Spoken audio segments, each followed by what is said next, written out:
Olá, queridas irmãs, queridos irmãos, de formação cristã, ideal espírita. Para mim é muita alegria, muito prazer estar aqui hoje falando com todos vocês. Inicialmente, eu quero agradecer a comissão organizadora deste mês espírita, mês de outubro, que tradicionalmente aqui em Jaboticabal é dedicado a Kardec. Quero agradecer por ter me escolhido para poder proferir esta pequena palestra aqui para vocês, tá bom? Então vamos lá. Eu gostaria de convidá-los agora para uma pequena viagem. A nossa viagem começa na cidade de Cafarnaum, localizada próxima ao Lago de Genezaré, também conhecido como Mar da Galileia, né? Localizado na antiga Palestina. Mais um dia chegava ao fim. Ao menos aquela jovem assim supunha, enquanto uma brisa refrescante ganhava terreno por entre as casas. Difícil para ela era contar a passagem do tempo, porque era cega de nascença. Nada conhecia além de uma longa noite. Vergada sob o peso das dores do desconsolo, ela se encolhera num canto, as suas pernas mirradas, defeituosas, estavam dobradas sob o tronco, envolto em trapos. Ela, a pequena escrava, de nome Tínia, estava ali naquele vão do muro da cidade há vários dias. Quantos? Talvez 4, 5. Ela não sabia ao certo. Com sede e faminta, esperava o retorno do seu amo e senhor, que se chamava Maratus Flavínios. Aquela jovenzinha, que mal completara 12 anos, fora vítima de terrível doença e só escapara da morte porque ela sabia cantar, e o seu canto sustentava os vícios do seu senhor. Ele ainda não voltara naquela noite, em que, embriagado, demandara a taverna em busca de mais vinho. Um pensamento assustava Tínia. Será que Maratus estava morto? Só morto ele deixaria de explorá-la.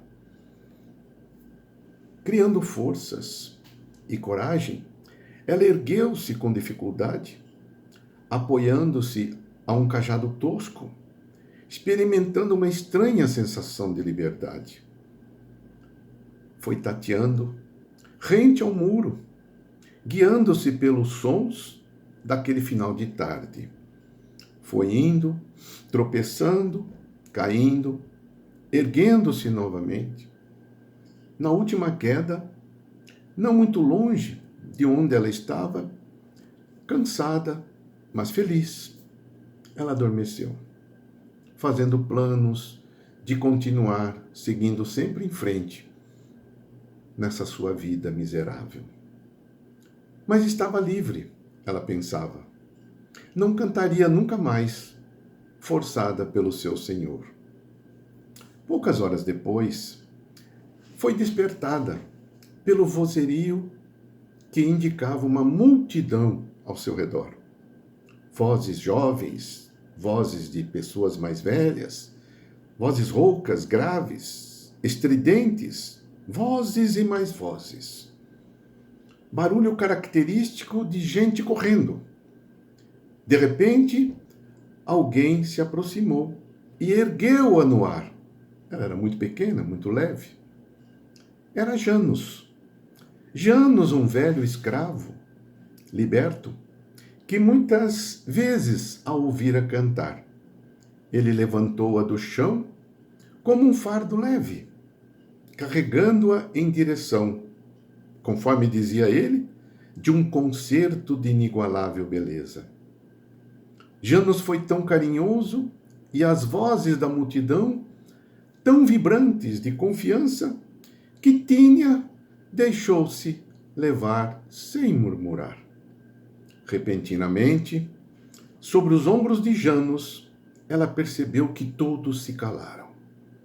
E o silêncio foi tão eloquente que se podia ouvir o pequeno ruído do vento. Até os pássaros se calaram. Então uma voz começou a falar em aramaico. Uma voz tão doce ao sopro da brisa, que Tínia nunca ouvira nada semelhante. Então ecoou: bem-aventurados os pobres de espírito, porque deles é o reino dos céus.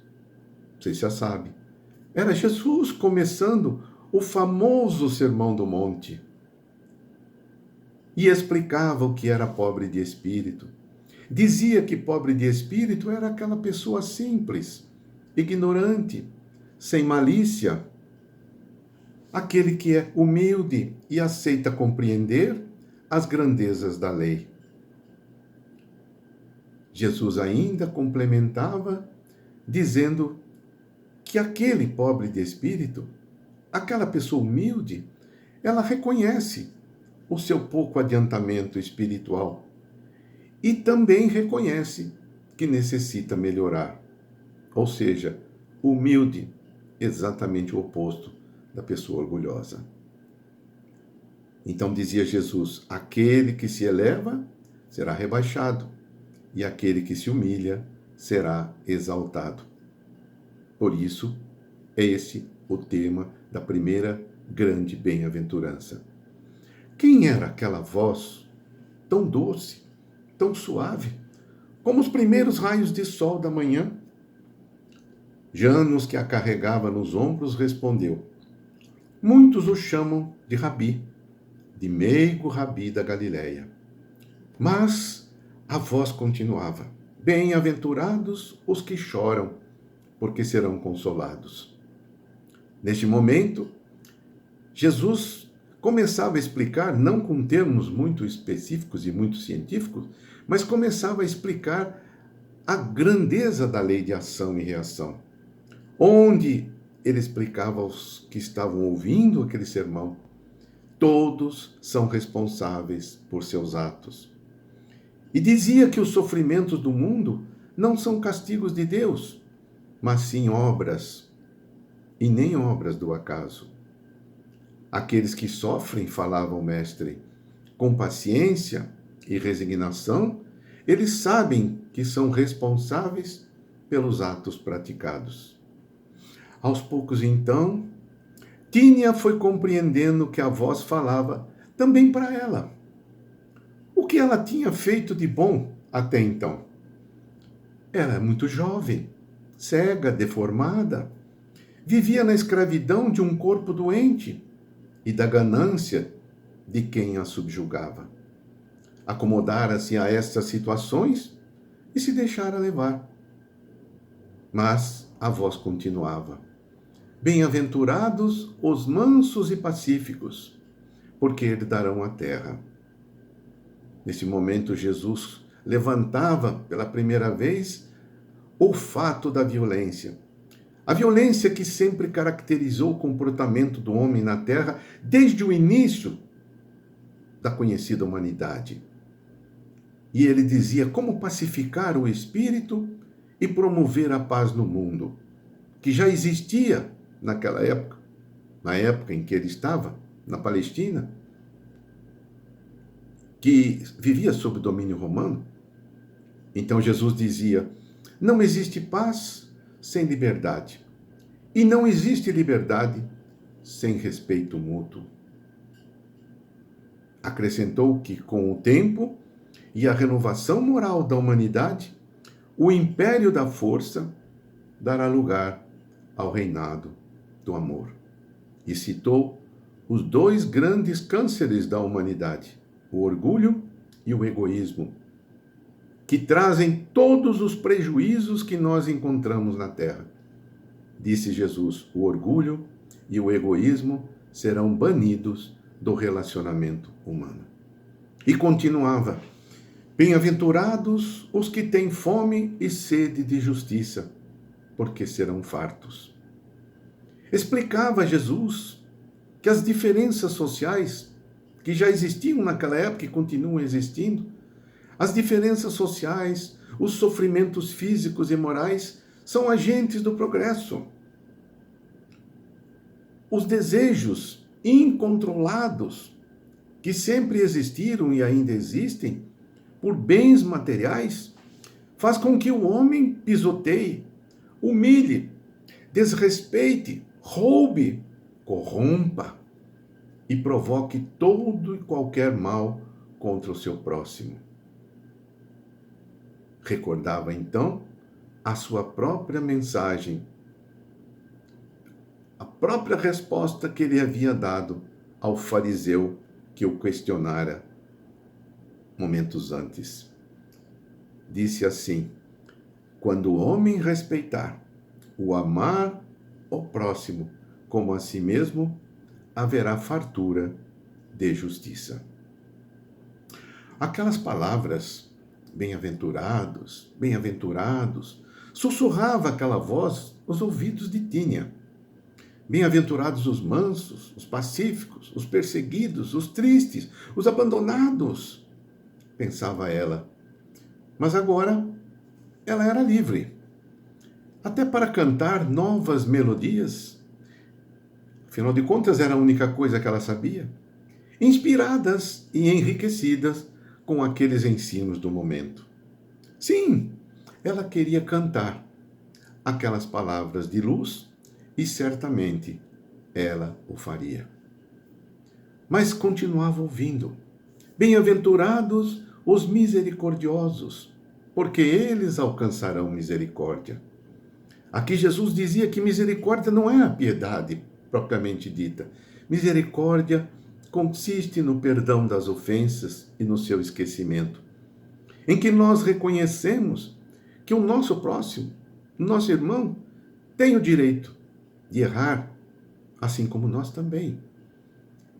Não significa que nós aceitemos aquilo que está acontecendo, que no nosso ponto de vista é errado, mas que ele tem o direito de errar também, como nós erramos. Então precisamos perdoar. Neste momento, Jesus se lembrava da pergunta que Pedro lhe direcionara: Mestre, quantas vezes devo perdoar o meu irmão? Serão 7 vezes? Quando Jesus respondeu: não, Pedro, não são 7 vezes, mas 70 vezes 7 vezes. Jesus, nesse momento, dizia que não havia limite para o perdão. E, o mais importante, nada de egoísmo.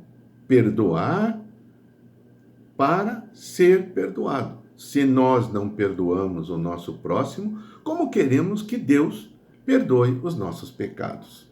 Jesus deixou bem claro isso, para que as pessoas entendessem que isso estava sob o domínio de cada um, sob a vontade e a determinação de cada um.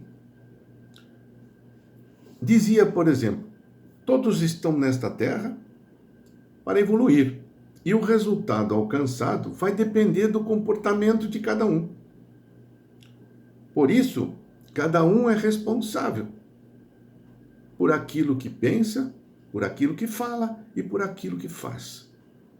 Completava o seu raciocínio, dizendo: a cada um será dado segundo as suas obras. E seguia o grande discurso do monte: bem-aventurados os limpos de coração, porque verão a Deus. O que significava isso? Jesus explicava. Limpos não significa limpeza exterior. Limpo significa limpeza interior, purificação interior. Então eu explicava que purificar o espírito das imperfeições, para que as palavras as ações pudessem também ser puras. Lembre-se, de certa forma, quando ele disse que não é o que entra pela boca que contamina o homem. A questão das mãos não lavadas, mas o que sai da boca. Neste momento, então, ele condenava veementemente a maledicência, que é uma falta gravíssima para o homem que realmente a pratica. É necessário, portanto, dizia o mestre, explicando esta grande bem-aventurança também, é necessário purificar o espírito, para que as palavras e as ações sejam puras, como as de uma criança. Quando ele disse certa feita, vinde a mim as criancinhas, ou melhor, vinde a mim aqueles que se assemelharem às crianças, porque deles é o reino dos céus. Então ele não estava dizendo que só as crianças, mas aqueles que se assemelhavam às crianças. E aí Jesus continua dizendo, e falando sobre violência de novo, bem-aventurados os pacificadores, porque serão chamados filhos de Deus. Voltou a enfatizar a questão da violência. Violência que sempre existiu e continua existindo no mundo. Jesus afirmou, violência gera violência, agressão gera agressão. Isso em qualquer ambiente, seja familiar, seja sociedade, ou seja nos relacionamentos entre os povos. Vigora sempre aquela lei que nós já conhecemos há tanto tempo, que não é uma lei divina, mas é uma lei dos homens, que se chama a lei do mais forte. O mais forte domina e subjuga aquele mais fraco. Então Jesus, naquele momento, ele dizia que o único caminho para a violência, o único caminho para a solução da violência é a pacificação das relações entre todos. Por isso, a bem-aventurança sobre os pacificadores. E alertou, enquanto isso não acontecesse, haveria o domínio perverso do orgulho e do egoísmo do mais forte sobre o mais fraco. Bem-aventurados, continuava Jesus, bem-aventurados os perseguidos por causa da justiça, porque deles é o reino dos céus. Nesse momento, Jesus, por uma premonição que ele já tinha, logicamente, já vislumbrava a cruz infame da qual ele seria vítima. Vislumbrava a arena romana, a insensibilidade dos homens, matando as pessoas nas arenas de forma violenta e sanguinária. Já mentalizava a fogueira da Inquisição, quando muita gente morreu porque tinha algo de diferente dos demais. Durante 1000 anos, foram escravizados por uma doutrina religiosa. Então Jesus levantou o fato de que a difamação dos futuros cristãos, naquela época, logo depois que ele voltou para a espiritualidade, a difamação dos futuros cristãos e difamação dos atuais não continuam, melhor dizendo, como formas de perseguição. Então ele dizia, bem-aventurados os perseguidos por causa da justiça, porque deles é o reino dos céus. Jesus alertava que o orgulho e o egoísmo dos homens, quando propiciam castigos ou tortura contra os seus irmãos, serão julgados. Mas serão julgados não pela justiça dos homens, mas por uma justiça mais verdadeira, mais sublime, mais real, que a justiça divina. E depois das 8 grandes bem-aventuranças desse sermão, Jesus completava: bem-aventurados sois, quando por minha causa vos injuriarem e vos perseguirem, e mentindo disserem todo mal contra vós. Folgai e exultai, porque é grande o vosso galardão nos céus, pois assim também perseguiram os profetas que viveram antes de vós. Assim, portanto, nós observamos que todo aquele que se colocar como divulgador da mensagem do Cristo despertará uma espécie de perseguição por parte dos homens ignorantes, que colocam seus interesses materiais acima de qualquer coisa. Isso não era somente naquela época de Jesus, mas continua até hoje.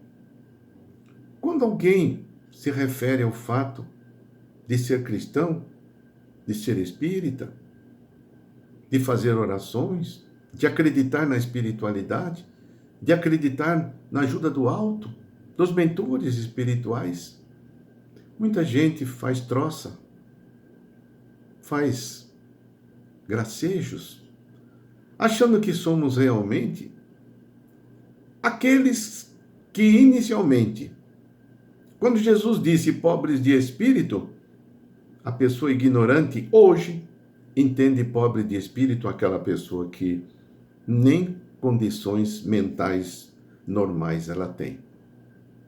Veja, a ignorância ainda permeia na humanidade. Mas vamos voltar a Tínia. Tínia, mesmo em sua escuridão, aquela escuridão própria de alguém cego, ela sorria, abraçando-se ao velho Janus, que carinhosamente a carregava. Ele também sorria e chorava, assim como ela.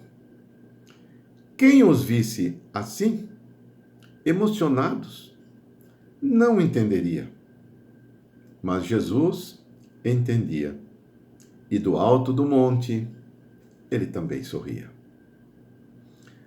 E assim, minhas irmãs, meus irmãos, essa excelência de oratória das grandes bem-aventuranças pode ser considerada a maior já proferida na terra.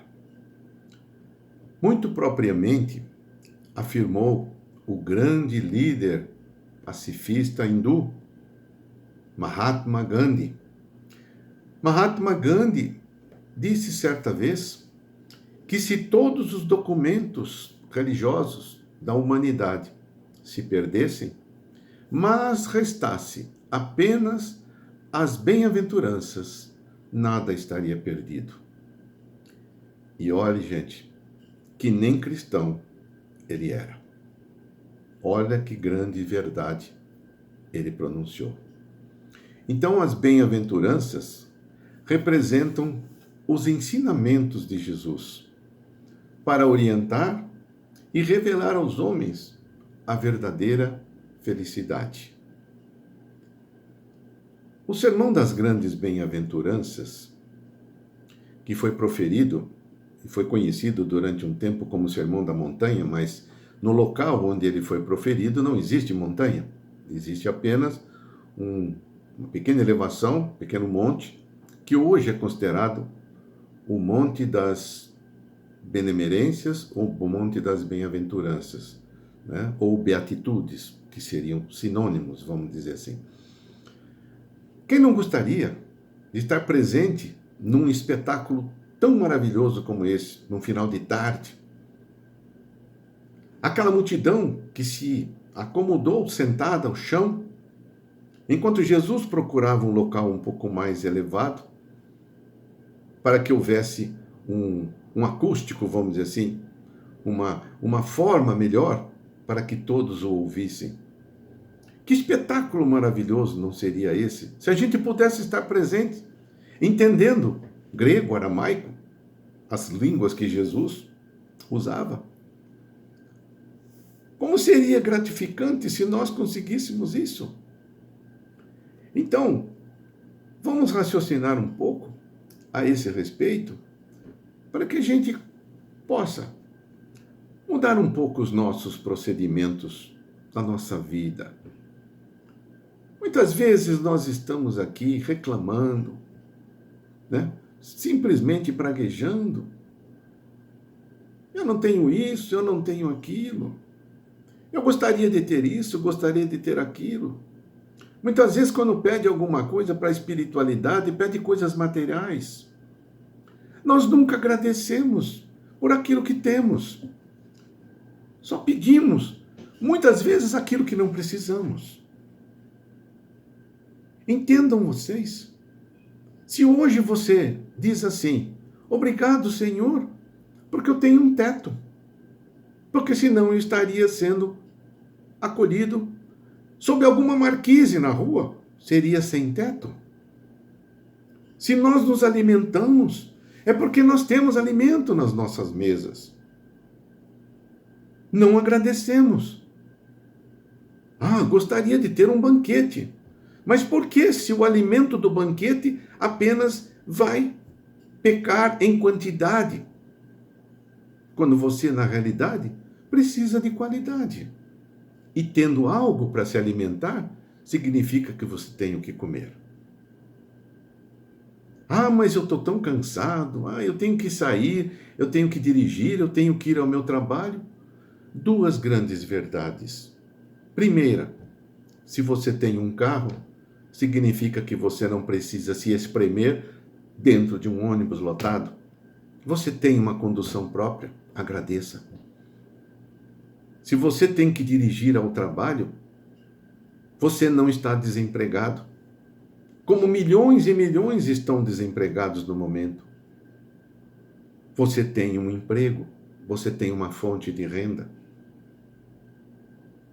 Se você reclama do relacionamento na sua família, com a sua esposa, com seu marido, com seus filhos, agradeça porque você tem uma família. Você tem um clã familiar que te apoia. Existem rusgas, existem pequenos desentendimentos, isso é verdade. Mas onde não há? Me diz, quem é que vive num mar de rosas? Ninguém. Todos nós temos. Então vamos raciocinar. Por que reclamar? Você poderia ser solitário, um eremita, um sujeito pura e simplesmente andarilho, andando pela estrada, pelo acostamento das rodovias, carregando um saco nas costas e colocando latinhas ali dentro. Não, você tem um conforto de um lar que o abriga e uma família para você desempenhar a missão à qual você veio. A missão a qual você veio é exatamente essa. Você, como chefe de família, como pai, deverá respeitar aqueles que estão ao seu redor e deverá educá-los. Essa é a missão das pessoas quando reencarnam. Trazem missões. Não estou dizendo aqui de reencarnação de missão em relação a espíritos de alta hierarquia espiritual. Estou falando daquelas missões nossas. A missão do chefe de família, do pai de família, do empresário, do doutrinador de alguma religião. Estou falando daquele professor que tem uma missão tão importante com relação aos seus pupilos, aos seus alunos. Então é isso que nós devemos sempre agradecer. Com relação às bem-aventuranças, como nós vimos, na realidade, Jesus nos deixava muito tranquilos com relação ao fato de sermos bem-aventurados. O que significa bem-aventurança? Bem-aventurança significa felicidade. E nós já ouvimos falar, está no Eclesiastes, a felicidade não é deste mundo. Mas precisamos entender o que esta frase significa. A felicidade não é deste mundo. O que significa isso? Quando nós colocamos a nossa felicidade nos bens materiais. Porque eu quero um carro novo, porque eu quero uma casa maior, porque eu quero ganhar mais, porque eu quero viajar, eu quero ter dinheiro para isso, para aquilo, para aquele outro. Essa felicidade vai nos trazer problemas se nós investirmos nela sem nós pensarmos na nossa parte espiritual. Então, é isso que eu quero dizer para vocês. Estou aproveitando essa palestra, neste final, exatamente para chamar a atenção sobre esses pontos. A felicidade nossa nesta terra, enquanto encarnados, enquanto cativos num corpo físico, nós como espíritos, nós precisamos aproveitar ao máximo possível para a nossa evolução espiritual. Eu não digo que nós temos que ser miseráveis, temos que ser andarilhos, temos que ser pessoas que não têm nada, que não têm casa, que não têm carro, que não... Não é isso. Eu estou dizendo a todos que o que nós entendemos, espíritas, é que nós precisamos dos bens materiais, mas não somos escravos dele. Se nós não somos escravos dele, nós sabemos que eles nos são emprestados por Deus, como usufruto, e que nós não os levamos quando partimos para o plano espiritual. Essa é a grande verdade. Então, esses bens materiais são para nós utilizarmos, nosso usufruto. Então, não vamos nos apegar a eles como se eles realmente fossem a última bolacha do pacote. Não é verdade? Vamos pensar também que nós precisamos ir aplanando o nosso futuro, principalmente o nosso futuro espiritual. Então, os bens materiais são usados para que nós pensemos também no nosso futuro e na nossa evolução espiritual. Perceberam, gente, como é que é importante? Então, Jesus nos legou todos esses ensinamentos. Nos legou tudo isso que nós realmente aprendemos. Agora, falta uma coisa. Nós temos tudo ao nosso dispor. Vejam bem, na época de Jesus, aquela multidão que estava sentada no chão, ouvindo o Sermão do Monte, a grande multidão que estava sentada ali eram pessoas ignorantes, sem instrução, analfabetas.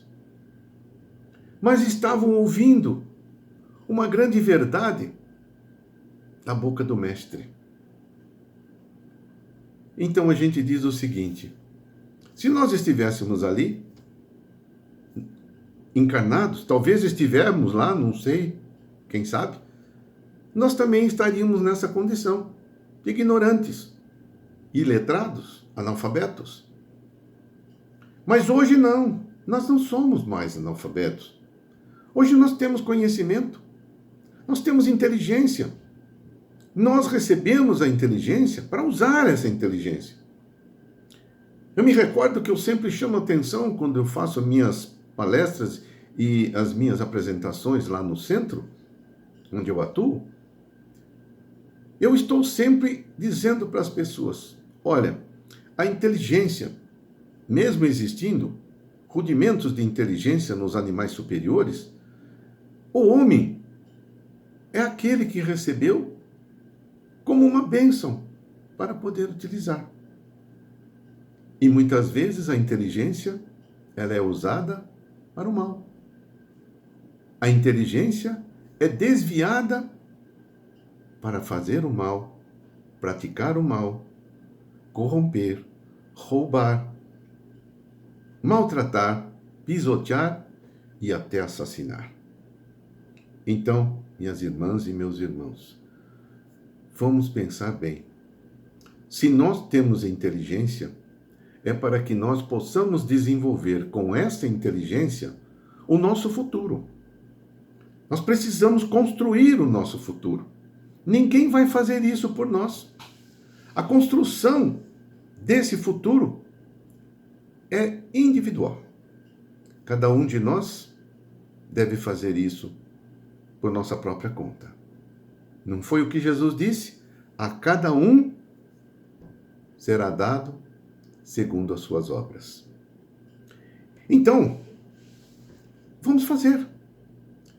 Mas não vamos ficar sentados, não vamos ficar só estudando, não vamos ficar só lendo. Poderia dizer à pessoa, olha, eu decorei todas as questões do livro dos Espíritos, eu sou um excelente espírita. Eu li o Evangelho 2, 3 vezes. Então eu me considero um espírita.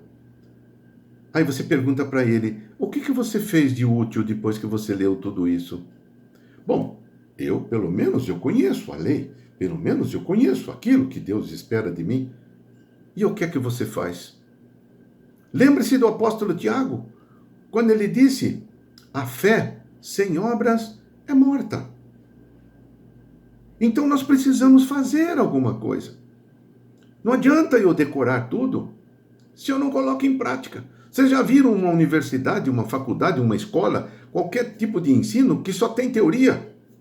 Não tem prática. A prática é realmente a aplicação daquilo que você estudou. Estudou o Livro dos Espíritos, entendeu exatamente o que Kardec queria dizer. Entendeu perfeitamente como Kardec entendia, na sua época, os ensinamentos do Mestre, os ensinamentos de Jesus. Porque o Espiritismo é colocado praticamente num tripé: filosofia, ciência e religião. Então, a fé somente, sem obras, ela é teoria. Então não vamos ficar somente dizendo, eu frequento uma casa espírita, uma mesquita, uma sinagoga, uma igreja. Não vamos ficar fazendo isso. Frequentar uma casa religiosa não significa santificar-se, se você não fizer a sua parte.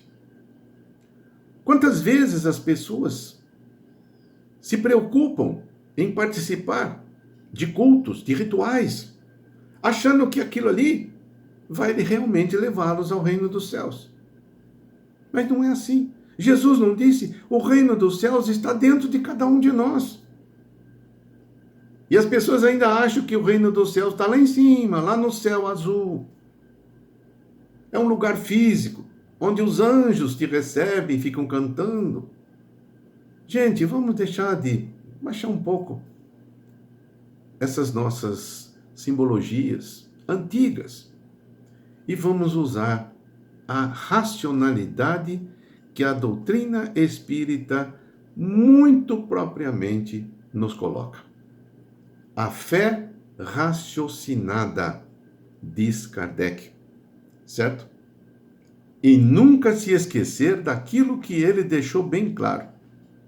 Reconhece-se o verdadeiro espírita pela sua transformação moral e pelos esforços que ele faz para domar as suas más inclinações. Essa é a prática. Sem essa prática, a teoria vira só teoria. Entenderam, gente? Entenderam isso? Bom, então acho que está na hora da gente terminar. Mas antes de terminar, eu queria mais uma vez enfatizar que neste longo discurso, que nós hoje fizemos ele bem compactado, nesse longo discurso, que foi o das grandes bem-aventuranças, Jesus proferiu lições de conduta ético-moral, ditando os princípios que orientam a verdadeira vida cristã, uma vida que conduz os homens ao reino de Deus e que leva à sua verdadeira libertação. Isso está inserido em todas essas 8 grandes bem-aventuranças que compõem o Sermão do Monte. E terminadas as bem-aventuranças, Jesus alerta a todos para vivenciarem esses ensinamentos. E por isso exalta aos presentes, procurando destacar o que o homem tem de melhor, mostrando que aqueles que seguem as suas palavras, que as exemplificam, que as praticam, são considerados o sal da terra, porque estão preservados da corrupção. Então, ao término das grandes bem-aventuranças, Jesus nos comparou ao sal da terra. O sal é aquele que dá sabor. Então, ele disse que as suas palavras, aqueles que as exemplificam, que as praticam, serão considerados o sal da terra, porque estarão preservados do mal e da corrupção. Que os seus ensinamentos, Jesus disse, são a luz espiritual do mundo, que deve ser espalhada e não escondida, conforme a sua parábola de aquele que acende uma candeia, não a coloca debaixo do alqueire, mas coloca sobre o velador. Esta é a luz que deve clarear o mundo, a luz espiritual, nunca escondida e sempre às claras. A luz que destrói as trevas, o conhecimento que destrói a ignorância. Assim somos nós, ou devemos ser nós, os discípulos de Jesus. Queremos ser cristãos, mas temos que seguir o que o Cristo nos ensinou. Eu não posso ser apenas um rótulo. Eu não posso ser apenas alguém que diz eu sou cristão. Como se eu dissesse eu torço para tal time, eu sou de tal partido. Não. Se eu sou cristão, eu tenho que provar que eu sou cristão fazendo aquilo que o Cristo me ensinou e que tem confiança em mim. Para terminar, gente, nunca se esqueçam, nós estamos falando de Jesus. Falar de Jesus significa falar daquela luz que há 20 séculos atrás veio para iluminar a Terra. Encarnou exatamente para poder ensinar, para poder passar à humanidade novos ensinamentos, diferentemente daqueles pertinentes à lei mosaica.